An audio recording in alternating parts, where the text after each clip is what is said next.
What's good, y'all? Happy August. Um,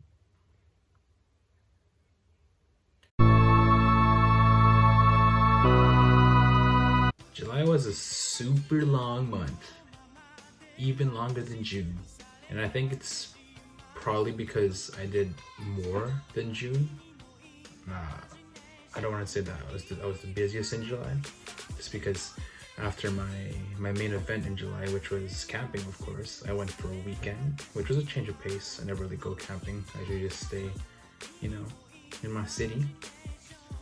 But after that, I just I went back doing the same thing in terms of routine, but I did add something. If you guys have noticed the past two videos, they have been more outdoorsy type, with the kayaking and the hiking last week, and I actually just finished a hike last Sunday. Went to Dog Mountain or Dog Park or Dog Trail. It was at Mount Seymour. I'll put some pictures. I'll put some pictures up. Yeah, I've been doing outdoorsy activities on Sundays, but other than that, I haven't really added anything past the camping. But regardless, July, I don't know about you guys, but July was a super long month for me. It took forever to end. But now we're in August. August always seems to go by super fast because it's the last month of summer. And the month before, the school semester starts, the fall starts. I'm not gonna talk about the camping trip too much, of course, because I already made a video of that. So go check it out if you haven't yet. It's called Type 2 Fun. I talk about two types of fun, Type 1 and Type 2, and why the camping trip I had was what I consider a Type 2 fun. And this month, we'll go chronological order. So the first thing that happened, of course, was the camping trip that happened July 9th to 11th. And one thing actually that happened after my camping trip was that, I did break my routine, and although I did go back to it, what I did not keep up was the fitness and workouts. I have been staying active because I've been hooping a lot, and I actually bought a new toy that I'll make a separate video on, so stay tuned for that.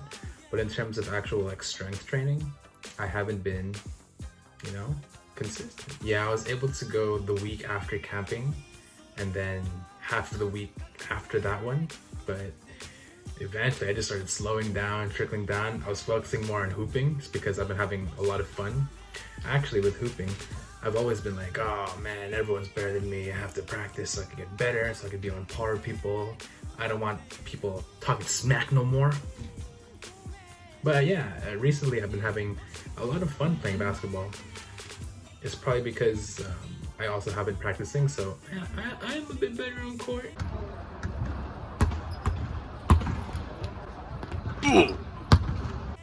So I'm not super lost and puzzled when I step on the court. I feel more comfortable, I would say, which is why I've been focusing a lot on basketball because I have been having more fun with that, and a lot of skip rope and cardio, but not strength training. Anyway, the thing that I am happy about is that I kept up with all my other habits, especially my reading. I've been reading every night, and actually 3 days ago I picked up meditating. I decided to try for myself meditation. I'm only 3 days in, so I really can't say nothing. For the meditation, I used the app called Medito, and yeah, that's something I picked up. I'm not organized in this video. I'm going from the start of the month, jumping all the way to the front. But to cap off the fitness, I've just been focusing mainly on basketball and cardio, and not too much in strength training, which I do plan to get back to, just because I feel weak and you have to. You gotta incorporate strength training. I did finish my book, Think and Grow Rich by Napoleon Hill, and actually, one of the reasons why I started meditating was that when I was reading this book, I found myself sometimes just looking at the words, but not absorbing any information, And it's probably because of my lack of awareness or short attention span. And apparently, meditating helps you with your focus, awareness, and attention span because you're supposed to be just calm, tranquilo, calm, focusing on the breath, And whenever you have a thought, get this. Whenever you have a thought, it's not bad, and it's inevitable to not think of anything because of how much stimulation and how busy we get during the day. You know, our brain can't help but think of what am I gonna eat? What do I have to do later? Why am I meditating? But the whole point of meditating is that when you do get those thoughts that distract you from the breath, you just acknowledge it. Be like, okay, I'm feeling a sandwich later. That's cool. Now get back to the breath, in and out. You know. So don't shame yourself if you try meditating, and the first couple days you're having a very hard time focusing on your breath and sitting still. It's because it's natural, happens.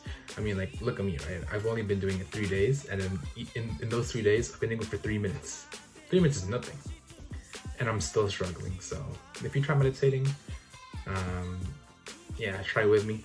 I can't say anything yet because I haven't done it too far, so maybe make a video on that in the future. But anyways, back to the book. Think and Grow Rich. I thought it was a really good book. It promotes a shift in mindset to enable you to be in the position to be able to think and grow rich.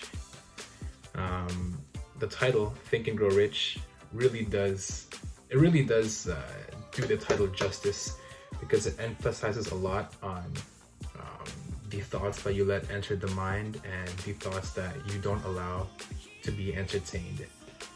It focuses a lot on habits and what you should be doing. The thing that I really enjoyed from the book, one quote, is plan your work and work your plan. An example is this video. It's kind of last minute, I'll be honest with you. I really enjoyed doing the last 2 videos because I was able to just, film in the moment. And then when I get home, I can just edit it. But these sit-down videos, I do have to do a little bit more thinking, because if I'm just sitting here and rambling, it's not entertaining, getting back to the quote, it's plan your work and work your plan. So essentially, if you want to do something, plan it out, make sure you note down the steps necessary to achieve that goal, and then once you finish it, that's only half of the battle. The other half of the battle is actually doing the work that you set out. This was a bad book review. Bottom line, I enjoyed it. If you want a different perspective on, a different approach into growing rich, you don't even have to be thinking of becoming rich to get information and gain something out of this book. If you want to grow your mind, strengthen it, and uncover the secrets of why, guys and girls become so successful, I would say this book is one of the books that you should read and consider, because it has a lot of key tools that I'm sure a lot of us are already aware of, but are not applying it because humans are forgetful creatures, and a lot of times we don't need more information, we just need reminders on what we already know. Shout out to my friend, she told me that quote. I'm not gonna mention her name because I haven't got permission, and I don't know if she wants to be mentioned in this video, but you know who you are, thank you. The book I'm currently reading is The 4-Hour Work Week on my Kindle. This one is shout out to Jaden. Shout out Jaden. I picked up this Kindle thanks to him. The language is a bit different than Think and Grow Rich, just because this is, I would say, more modern and catered towards, the language is it's more modern and casual compared to Think and Grow Rich, where it's more formal. And when was this written? It feels like this was written in the 1920s and this was written in the 2000s. The Kindle is, like I said earlier, one of the pickups of the month, which I'll do a separate video on. 2 main pickups. I've been enjoying it so far. It's a pretty heavy book. I mean, this isn't heavy, but it's a thick book. It's around 450 to 500 pages, somewhere around that number. And I've barely cracked 100, so yeah, I'm still a baby to this. But once I finish the book, I'll definitely give you guys, a little summary, a little review. I don't think book reviews are my thing, so I'll just give you guys a short summary / review, my first impressions on the book once I finish it. One last thing that I've been doing this month was cutting my hair weekly. I don't do anything too crazy. I just give myself a buzz, specifically too closed, and then I try to give myself a taper. I attempt to give myself a low taper, but it ends up becoming a high taper, just because, you know, I'm doing, let's say I'm doing the right side, and then I'm like, okay, that's what the right side looks like. Let's try to do on the left. And then when I'm doing on the left, I end up going a bit higher. So then to balance it out, I have to go higher on the right side as well. You know, I keep pushing it up and up and up, and I never get it perfectly even. This is my 3rd week doing it in a row. So of course, with practice, I will get better at cutting my hair. Other than that, July was a very successful month. I'm grateful for my pickups, my recent activities outdoors, and I'm also grateful for new habits like meditating. I'm also grateful for my foundation staying strong, my foundation of my regular routine staying strong. And you know, it's transitioning from summer to fall soon, so we'll see how my routine switches, if any. See you guys in the next video. Thank you for watching. This is what y'all all looking forward to. This is more than historical. Anything I say that is audible, just like a chick giving Oreo. Lick the black, get the cream like an Oreo.